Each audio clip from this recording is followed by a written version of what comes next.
नमस्कार, आप देख रहे हैं डिजियाना न्यूज़। मैं हूं आपके साथ रोशनी शर्मा।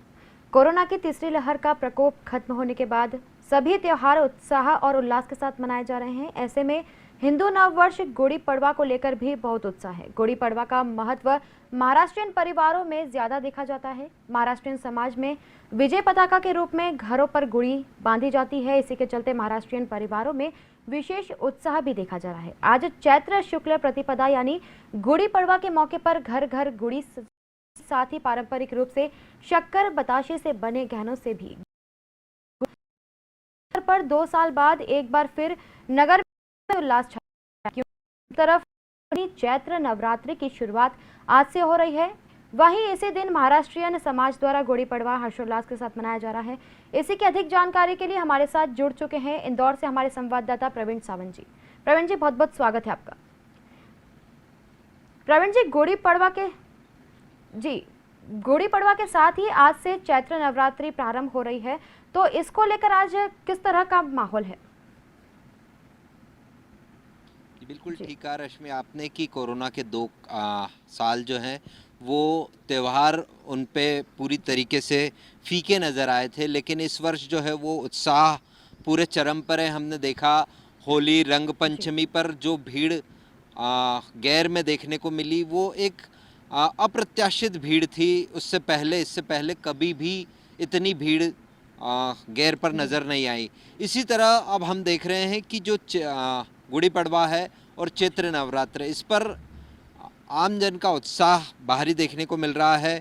आज सुबह से ही महाराष्ट्रियन परिवारों में पूजा पाठ के बाद जो है वो गुड़ी बांधी गई घर पर। ये प्रतीक है क्योंकि नव वर्ष की शुरुआत है। नव वर्ष का स्वागत करने के लिए जिस तरीके से हम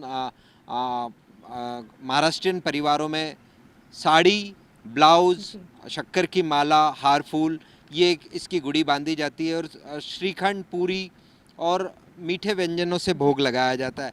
इसी के साथ चैत्र नवरात्र की भी शुरुआत हुई है। मंदिरों पर आप देखेंगे, मंदिरों पर सुबह से ही भारी भीड़ है और इस चैत्र नवरात्रि का महत्व काफ़ी माना गया है। शारदीय नवरात्र का एक अलग महत्व है, उसी तरह से चैत्र नवरात्र का एक अलग महत्व है। लेकिन रश्मि, मंदिरों में भीड़ है, उत्साह है लोगों में, क्योंकि कोरोना के जो 2 वर्ष बीते हैं वो निराशा के रहे। लेकिन इस बार हम देख रहे हैं कि जिस तरीके से होली के बाद जो त्यौहार लगातार आते जा रहे हैं उन त्योहारों पर लोगों का उत्साह चरम पर है। हमने देखा कि महाराष्ट्रियन परिवारों के अलावा भी लोगों ने जो है वो गुड़ी पड़वा का पर्व उत्साह के साथ मनाया। सुबह 5:30 पौने 6 बजे राजवाड़ा पर सूर्य को अर्घ्य देकर इसकी शुरुआत की गई। वहाँ पर शहर के जनप्रतिनिधियों के अलावा गणमान्य नागरिक भी मौजूद रहे और इस तरह के आयोजन की शुरुआत लगभग 7-8 वर्षों पहले हुई थी। लेकिन ये आयोजन अब इंदौर की पहचान बन चुका है। गुड़ी पड़वा पर जगह जगह इस तरह के आयोजन होने लगे हैं। अब एकमात्र स्थान राजवाड़ा नहीं रहा, अलग अलग स्थानों पर इस तरह से गुड़ी के लिए जो नववर्ष की शुरुआत है हिंदू नववर्ष की, उसको सूर्य का अर्घ्य देकर उसकी शुरुआत कर रहे हैं। तो ये आयोजन अब धीरे धीरे जिस तरीके से लोकप्रिय होता जा रहा है, समाज संगठित हो रहा है, वो उसके साथ ही जब चैत्र नवरात्र पर पूजन पाठ, माता जी की आराधना प्रारंभ हो गई, तो ये एक नया उत्साह, नई उमंग, और क्योंकि ये नया वर्ष है और जिस तरीके से फसल आने के बाद किसानों में उत्साह होता है, उसी तरह से ये अलग अलग त्यौहार जो डिफ़ाइन किए गए हैं वो जो डिफ़ाइन है, नव वर्ष की शुरुआत गुड़ी पड़वा और चैत्र नवरात्र के साथ हो रही। लेकिन इसके साथ हम बात करेंगे रश्मि की जब तक समृद्धि ना हो तब तक त्योहारों का जो है वो महत्व थोड़ा सा कम हो जाता है। वैसे त्योहारों का अपना अलग महत्व है, लेकिन समृद्धि के साथ इसका जो है वो महत्व और अधिक बढ़ जाता है। और अगर हम समृद्धि की बात करें तो खजाना भरा हुआ होना चाहिए, और इस समय सरकार का खजाना भरने का काम इंदौर जिला पंजीयन कार्यालय ने किया है और वो 1850 करोड़ रुपए इस वर्ष जो है वो आए हैं सरकार के खजाने में। हमारे साथ मौजूद हैं डीआईजी पंजीयन मोरे सर। इस बार जो है वो बेमिसाल रहा पूरा साल, क्या कहना चाहेंगे? जिस तरह से इंदौर को मध्य प्रदेश की व्यावसायिक राजधानी कहा जाता है, वो कोरोना के बाद में जो हमको प्रॉपर्टी में देखने को मिला है वो अभूतपूर्व है। कोरोना मतलब 2020 में जो कोरोना काल लॉकडाउन के बाद में प्रॉपर्टी में उत्तरोत्तर वृद्धि प्रदर्शित हो रही थी, परंतु इस साल जो 21-22 वित्तीय वर्ष है इसमें तो अभूतपूर्व काम हुआ है। और इंदौर जिले को जो लक्ष्य मिला हुआ था 1600 करोड़ का, उसके अगेंस्ट हमने 31 मार्च तक करीब 1850 करोड़ की इनकम प्राप्त की है। और ये अपने आप में बहुत इतिहास है, क्योंकि पिछले साल की तुलना में पिछले साल हमको प्राप्त हुआ था 1322 करोड़, उसके अगेंस्ट हमने करीब 500 करोड़ से अधिक की वृद्धि प्रदर्शित की गई है।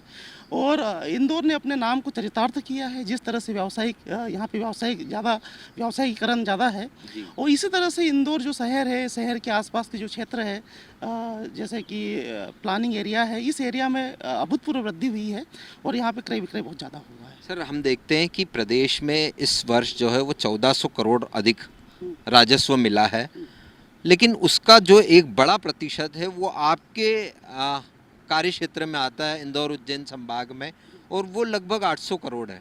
ये कमाल कैसे है? ये अपने आप में बहुत बड़ी चीज़ है। और मालवा और निमाड़ क्षेत्र को देखा जाए तो इसमें करीब 15 ज़िले आते हैं। हमारे इंदौर उज्जैन संभाग के 15 ज़िले आते हैं।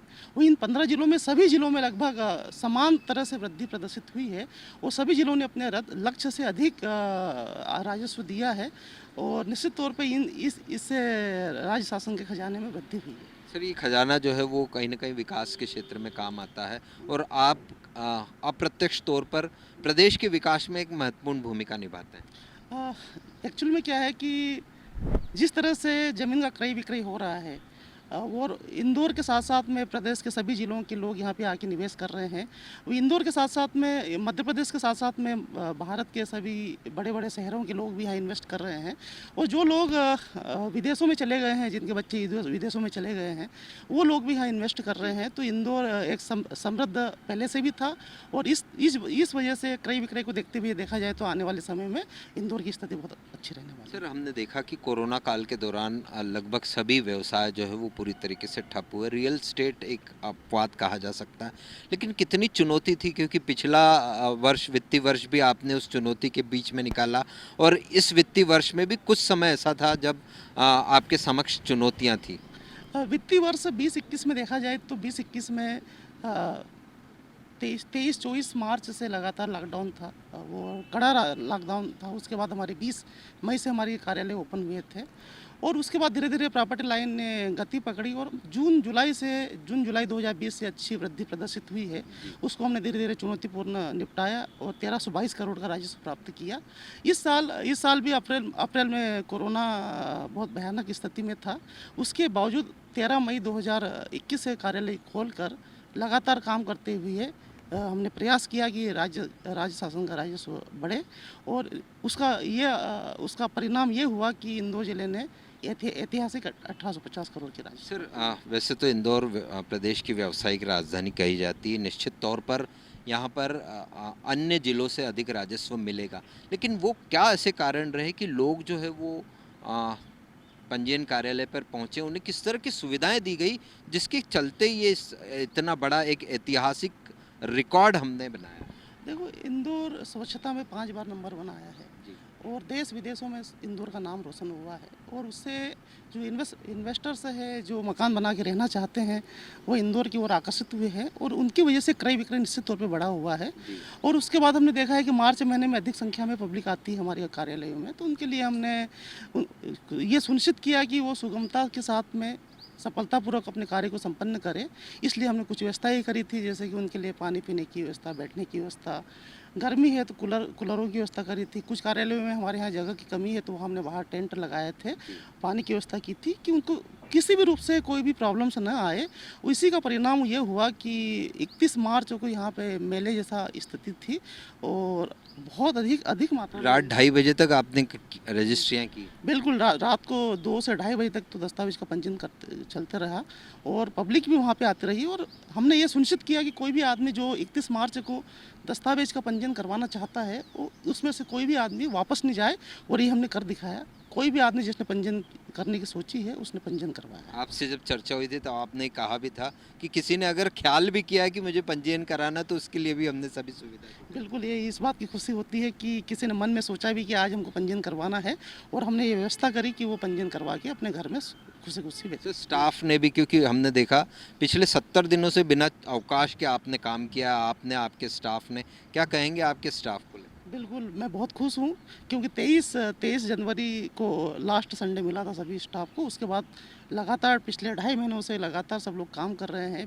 बिना रुके हुए काम कर रहे हैं। वो कार्यालयीन समय से ज़्यादा काम कर रहे हैं, लगभग 10 घंटे तो रोज़ काम कर ही रहे थे हमारा स्टाफ। और मैं उनसे खुश हूँ कि उन्होंने पूरी एनर्जी के साथ में अपनी हिम्मत बनाए रखते हुए दस्तावेज़ों के पंजीयन का कार्य किया है। सर, ये तो हुई कि आपने रिकॉर्ड कायम किया है, इतना राजस्व वसूला है जो प्रदेश के खजाने में कहीं न कहीं प्रदेश के विकास को गति देगा। 1 अप्रैल से गाइडलाइन में भी परिवर्तन हुआ है, किस तरह की परिवर्तन है? पिछले 5-6 सालों में गाइडलाइन में पहली बार वृद्धि प्रस्तावित की गई थी और ये सुनिश्चित किया गया था कि जहाँ पे आम जनता अधिक मूल्य पे दस्तावेज के पंजीयन करवाती है, जो आउटर क्षेत्र होता है, जो प्लानिंग एरिया होता है, उस एरिया में हमने चिन्हित करते हुए ऐसे कुछ लोकेशनों पे ही हमने वृद्धि प्रस्तावित की थी। ऐसे करीब 745 लोकेशन थी, जिसमें 10% से 25% वृद्धि प्रस्तावित की गई है।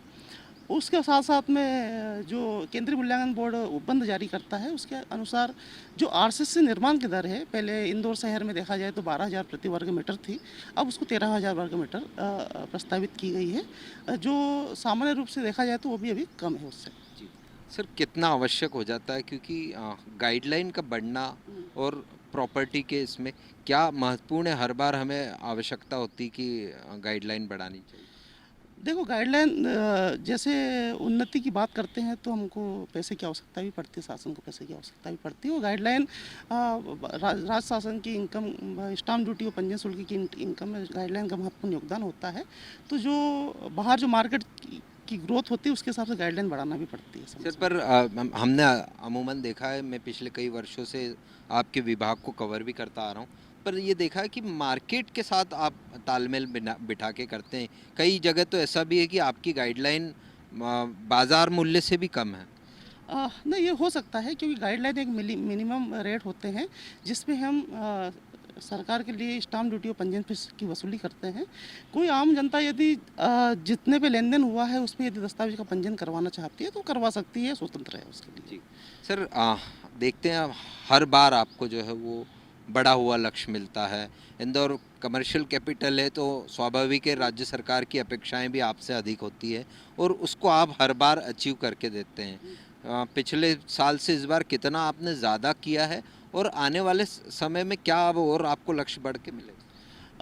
ये अच्छी बात है कि इंदौर ने पिछले साल की तुलना में इस बार करीब 513 करोड़ ज़्यादा इनकम प्राप्त की है। ये अपने आप में इतिहास है कि एक साल में इतनी ग्रोथ होना बहुत बड़ी बात होती है और हम लगातार काम करते हैं, रिजल्ट अपने आप मिलते हैं हमको। हम चाहते हैं कि पब्लिक को सुविधाएं मिले और उनका काम सुगमता से हो और उसका परिणाम ये होता है कि हम लक्ष्य प्राप्त कर लेते हैं। सर, हम देखते पहले मात्र एक कार्यालय हुआ करता था, फिर धीरे धीरे जैसे जैसे शहर फैलता गया वैसे वैसे कार्यालयों की संख्या बढ़ती गई। इंदौर ज़िले की बात करें तो अब और पिछले कई सालों में इसमें विस्तार देखने को मिला है। हम बाईपास देखें, हम और भी है, अगर देवास की ओर जाएं, धार की ओर जाएं, उज्जैन की ओर जाएं तो फैलता जा रहा है इंदौर। तो ऐसे में क्या महसूस करते हैं आप कि आपके कार्यालयों की संख्या और बढ़नी चाहिए? नहीं, अभी देखा जाए तो 4 कार्यालय इंदौर शहर में हैं और अलग-अलग क्षेत्रों में हैं। वो इसलिए किया गया था कि पब्लिक को अपने घर के नज़दीक उनको पंजीयन की सुविधा प्राप्त हो और अभी मेरे हिसाब से सफिशिएंट है। जब भी आवश्यकता होगी शासन के स्तर पे इसका डिसीजन लिया जाता है। तो उसको जी, तो ये सरकार की ओर से आता है कि आपके वहाँ से प्रस्ताव बनाकर या भेजे जाते हैं कि हमें आवश्यकता महसूस हो रही ये सरकार की तरफ से आता है और अभी मेरे हिसाब से सफिशिएंट है 4 कार्यालय, क्योंकि इस बार करीब 1,35,000 दस्तावेजों का पंजीयन हुआ है और आसानी से हुआ है, कोई बिना रुकावट से हुआ है। तो अभी सिर्फ तकनीक ने हर कार्यालय में दस्तक दी है। आपके यहाँ भी जो है वो ई रजिस्ट्री प्रारंभ हुई। पहले शुरुआती दौर में इसको लेकर कई बार शिकायत शिकवा सब कुछ चलता रहता था। अब क्या स्थिति और क्या हम तकनीक में और कुछ नए बदलाव देखने को मिल सकते हैं? नहीं, जब भी कोई चेंजेस आता है, कोई चेंजेस होता है तो निश्चित तौर पे पब्लिक के मन में उसके प्रति मतलब सहयोगात्मक भाव नहीं रहता है। परंतु आज 5-6 साल हो गए हमारे ई पंजीयन, इन ऑनलाइन दस्तावेजों के पंजीयन की प्रक्रिया को, और मैं ये बोल सकता हूँ कि पब्लिक उससे बहुत खुश है और पब्लिक को बहुत सुविधाएं मिली है उससे। जी। कई बार देखते हैं कि वकीलों के थ्रू जाना है, सर्विस प्रोवाइडर के थ्रू जाना है, क्या कोई ऐसा ऑप्शन भी है कि आम आदमी, क्योंकि अधिकतर जगह पे जैसे हम आरटीओ का उदाहरण लें तो वहाँ जो आवेदक है वो खुद ही आवेदन ऑनलाइन करके और उसकी सारी प्रक्रिया पूरी कर सकता है, तो इस तरह के क्या प्रोसेस है? अभी हमारे यहाँ है, सॉफ्टवेयर में यह अवेलेबल है कि सर्विस प्रोवाइडर हम नियुक्त करते हैं और आम जनता सर्विस प्रोवाइडरों के माध्यम से दस्तावेजों पंजीयन की प्रक्रिया प्रारंभ करती है। परंतु हमारे सॉफ्टवेयर में आम आदमी खुद भी अपनी आईडी पासवर्ड बनाकर खुद भी दस्तावेज का इनिशिएशन कर सकता है। ये सुविधा शुरू से दी हुई है और कुछ लोग उसका उपयोग भी करते हैं। लेकिन जानकारी का अभाव है तो इसको लेकर कम जिन्हें जानकारी नहीं होती वो नहीं कर पाते। बिल्कुल, इसमें ये बहुत बड़ा काम होता है, लेन देन होता है, क्रय विक्रय होता है, डर बना रहता है कि कहीं कोई गलती ना हो। हाँ, वो इसलिए लोग जब मतलब जो जानकार है वो लोग कर रहे हैं, अभी भी कर रहे हैं, और फ्यूचर में जब टेक्नोलॉजी का अच्छा अपग्रेडेशन होगा तो निश्चित तौर पे उसका लोग फ़ायदा उठाएंगे और लाभ उठाएंगे। सर, आपने 31 मार्च के दिन जो है वो एक दिन में 2500 दस्तावेज पंजीयन किए हैं। ये भी अपने आप में रिकॉर्ड है। आपने आय तो की ही है रिकॉर्ड, लेकिन दस्तावेज़ों का पंजीयन एक दिन में इतने दस्तावेज़ों का पंजीयन होना ये भी अपने आप में। निश्चित तौर पे इससे पहले मैक्सिमम 1400-1500 दस्तावेज हुए थे एक दिन में, पिछले सालों में देखा जाए तो। परंतु इस बार 2500 के करीब दस्तावेजों का पंजीयन हुआ है, वो अपने आप में एक रिकॉर्ड है और ये हमारे सॉफ्टवेयर की कैपेसिटी को भी प्रदर्शित करता है। जी जी। तो रश्मि, देखिए जिस तरीके से मौर्य जी ने विस्तृत रूप से समझाया कि कैसे उन्होंने सरकार का खजाना भरा, कैसे उन्होंने आम जन को वो सुविधाएं दी ताकि वो जो है वो पंजीयन कार्यालय पर पहुंचकर सुगमता से अपने संपत्ति का पंजीयन करा सके।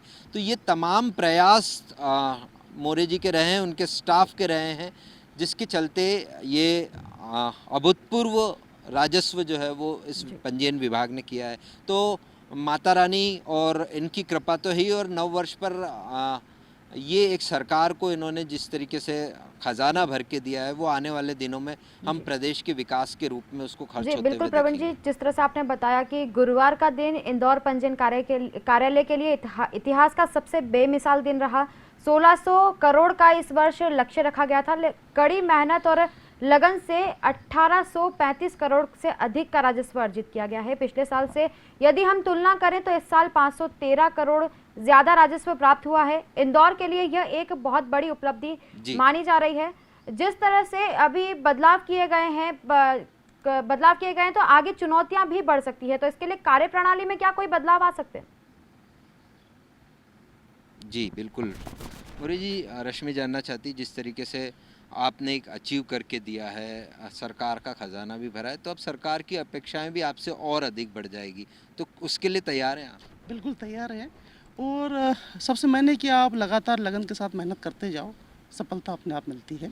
तो हम अपने काम पे, हमारे कंसंट्रेशन पे, हमारी नियमितता पे ध्यान देंगे और सरकार जो भी हमको निर्देश देगी उसको हम पालन करेंगे। क्या लगता है 2000 से अधिक का लक्ष्य मिलेगा इस बार आपको? बिल्कुल मिलेगा और उसको अचीव भी करेंगे हम लोग। आपको आप पर और आपकी टीम पर पूरा विश्वास? पूरा विश्वास है बिल्कुल। रश्मि, जिस तरीके से विश्वास जताया तो 2000 करोड़ से अधिक की वसूली भी जो है वो अगले वर्ष हमें वित्तीय वर्ष में देखने को मिलेगी, और ये स्टाफ और मौर्य जी का डेडिकेशन ही है जिसके चलते जो है वो ये अचीव कर पाए। प्रवीण जी, यदि हम बात करें त्योहार की, गुड़ी पड़वा और नवरात्र की, तो किसी समय मराठा साम्राज्य का सूबा और उसके बाद होलकर स्टेट होने से इंदौर में गुड़ी पड़वा का विशेष महत्व रहता है। इस दिन होलकर राज परिवार द्वारा की जाने वाली पूजा को देखने के लिए दूर दूर से लोग आते थे। प्रतिभाओं का सम्मान भी किया जाता था। इंदौर के हृदय स्थल राजवाड़ा में आज भी होलकर कालीन परंपराओं की हमें बात कर रहे हैं तो होलकर कालीन परंपराओं की गुड़ी बांधी जाती है। तो प्रवीण जी, आज पूरे दिन किस तरह के आयोजन किए जाएंगे राजवाड़ा पे? नहीं, देखिए मैंने आपको जैसे बताया कि सुबह 5:30 बजे, 5:45 बजे सूर्य को अर्घ्य देकर इसकी शुरुआत की गई। महाराष्ट्रियन परिवारों में जैसे आपने कहा कि गुड़ी का महत्व है, उन जगहों पर अगर हमारे यहाँ खासकर हम बात करें, लोकमान्य नगर है, रामबाग है, नारायण बाग है, जती कॉलोनी है, इसके अलावा तिलक नगर का कुछ बेल्ट है, ऐसे कई मराठी बाहुल क्षेत्र है जहाँ पर ये त्यौहार की धूम हमें देखने को मिल रही है। और आपने बिल्कुल कहा, होलकर राजवंश से इसकी शुरुआत, लेकिन ये उसका इतिहास उससे पहला है। होलकर राजवंश ने एक उसको परंपरा को आगे बढ़ाया और उसको एक नया स्वरूप दिया। और इंदौर में जिस तरीके से हम देखते हैं कि जो भी परंपराएं होती उसको निभाने का जो मादा है वो इंदौर में है, और इंदौर हमेशा अपनी परंपराओं का निर्वहन करने में पीछे नहीं रहता। गुड़ी पड़वा पर भी इसी तरह का माहौल हमको देखने को मिल रहा है। और सभी महाराष्ट्रियन परिवारों के अलावा भी हम देखते हैं अब वे लोग भी गुड़ी पड़वा का महत्व समझने लगे हैं, क्योंकि नव वर्ष की धूम जो है वो हम 31 दिसंबर को देखा करते थे। 31 दिसंबर की रात को जो जश्न मनाया जाता था उसकी संख्या अब कम हो गई, और नव वर्ष की शुरुआत यानी कि गुड़ी पड़वा, चैत्र नवरात्र से जो नववर्ष की शुरुआत होती है उस पर हम अधिक अब देखने को मिल रहा है। तो ये एक बदलाव जो धीरे धीरे हमें देखने को मिल रहा है, ये वो उसी परंपरा का है जो होलकर राजवंश ने यहाँ पर डाली हुई है। वो परंपराएं धीरे धीरे और समृद्ध होती जा रही प्रवीण है। जी, आज चैत्र नवरात्रि का प्रथम दिन है और नवरात्रि में शहर के प्रसिद्ध मंदिर माता बिजासन मंदिर में भी हजारों श्रद्धालु दर्शन करने सुबह से ही पहुंचने लगते हैं। तो आज बिजासन माता मंदिर में किस तरह की रौनक देखी जा रही है? बिल्कुल, सुबह से अल सुबह से जो है वो अन्नपूर्णा और बिजासन माता मंदिर पर जो है वो भक्तों की भीड़ लगी हुई है। माता बहनें जो है वो माता रानी के पूजन के लिए सुबह से ही पहुंचे हुए हैं, और घरों में भी घट स्थापना की जा रही है, क्योंकि घट स्थापना का चैत्र नवरात्र के अवसर पर काफ़ी महत्व होता है। तो वो सुबह से ही मंदिरों में हम अन्नपूर्णा और बिजासन के अलावा, ये दो प्रमुख हमारे शहर के मंदिर हैं, इसके अलावा सभी माता मंदिरों में जो है वो सुबह से भीड़ लगी हुई है। पूजन अर्चन के बाद जो है वो अपने घरों पर भी इसका पूजन किया जा रहा है, और 9 दिन इसका पालन किया जाएगा। जिस तरीके से शारदीय नवरात्र के अवसर पर 9 दिन उपवास किया जाता है, कुछ परिवार जो है चैत्र नवरात्रि के अवसर पर भी उपवास रखते हैं। तो ये उपवास का श्रृंखला आज से प्रारंभ होगी, 9 दिवसीय माता की भक्ति प्रारंभ होगी, और इस भक्ति में जो है वो इंदौर सुबह से डूबा हुआ है। प्रवीण जी, शहर के हर मंदिर में बड़ी तादाद में श्रद्धालु दर्शन करने पहुंच रहे हैं, साथ ही किसी भी श्रद्धालु को किसी भी प्रकार की कोई अव्यवस्था ना हो, इसके लिए मंदिरों में किस तरह की तैयारियां हैं? नहीं, मंदिरों में पहले से ही तैयारियां की गई थी। खासकर अगर हम अन्नपूर्णा और बिजासन मंदिर की बात करें तो रंग रोगन पहले से किया गया। रंग रोगन के बाद जो है वो भक्तों को किसी प्रकार की परेशानी ना हो, इस बात को ध्यान में रखते हुए बैरिकेटिंग भी की गई है। जहां अधिक भीड़ होती है, हमने बिजासन माता मंदिर पर देखा, वहां सबसे अधिक भीड़ होती है, तो वहां बैरिकेटिंग की गई है। नीचे दुकानें भी सजाई गई, क्योंकि भक्त बड़ी संख्या में आते हैं, तो ऐसे में उनको प्रसाद, फूल और अन्य सामग्री लेने के लिए दुकानों की आवश्यकता होती है, तो वो दुकानें जो है वो जिला प्रशासन ने आवंटित की गई है। इसी तरह अन्नपूर्णा मंदिर पर भी इसी तरह का माहौल है। वहाँ प्रबंध समिति ने तमाम व्यवस्थाएं की गई ताकि भक्तों को पूजन अर्चन करने में किसी तरह की परेशानी ना हो। रंग रोगन की मैंने आपसे की, क्योंकि वो 15 दिन पहले से इसकी तैयारियां प्रारंभ कर दी जाती है, और आज से लेकर 9 दिनों तक इन मंदिरों में भक्तों का भीड़ लगी रहेगी, और उसी के मुताबिक मंदिर प्रबंध समिति द्वारा व्यवस्थाएं भी की गई है। प्रवीण जी, हमारे साथ जुड़ने के लिए आपका बहुत बहुत धन्यवाद। तो ये थे हमारे संवाददाता प्रवीण सावंत जी, जिन्होंने हमें बताया कि आज चैत्र शुक्ल प्रतिपदा यानी गुड़ी पड़वा के मौके पर किस तरह से घर घर गुड़ी सजेगी और पारंपरिक रूप से शक्कर बताशे से बने गहनों से गुड़ी का श्रृंगार किया जाएगा। साथ ही इस अवसर पर 2 साल बाद एक बार फिर नगर में उत्सवी उल्लास छाया हुआ है, क्योंकि एक तरफ 9 दिनी चैत्र नवरात्रि की शुरुआत आज से हो रही है, वहीं इसी दिन महाराष्ट्रियन समाज द्वारा गुड़ी पड़वा हर्षोल्लास के साथ मनाया जा रहा है। बाजारों में भी नवरात्रि और गुड़ी पड़वा को लेकर काफी रौनक देखी जा रही है। पुलिस प्रशासन भी त्योहारों को लेकर सतर्क हो गया है। शहर के हर मंदिर में सारी सुरक्षा व्यवस्था की जा चुकी है। साथ ही प्रवीण जी ने हमें बताया कि पंजीयन से मिलने वाले राजस्व में पिछले वर्ष की तुलना में 1400 करोड़ से अधिक का राजस्व इस वर्ष प्रदेश को मिला है, जिसमें 513 करोड़ का राजस्व अकेले इंदौर से मिला है। इंदौर जिले में गुरुवार को देर रात 2:30 बजे तक दस्तावेजों के पंजीयन होते रहे। जिले को इस वर्ष 1600 करोड़ का लक्ष्य मिला था, जबकि इंदौर जिले ने 1835 करोड़ से अधिक राजस्व प्राप्त किया है। इसी से यह देखा जा सकता है कि किस तरह से इंदौर एक के बाद एक उपलब्धियां हासिल करके दूसरे शहरों के लिए उदाहरण बनता जा रहा है। रिजियाना न्यूज़ पे खबरों का सिलसिला लगातार जारी है, आप बने रहिए हमारे साथ।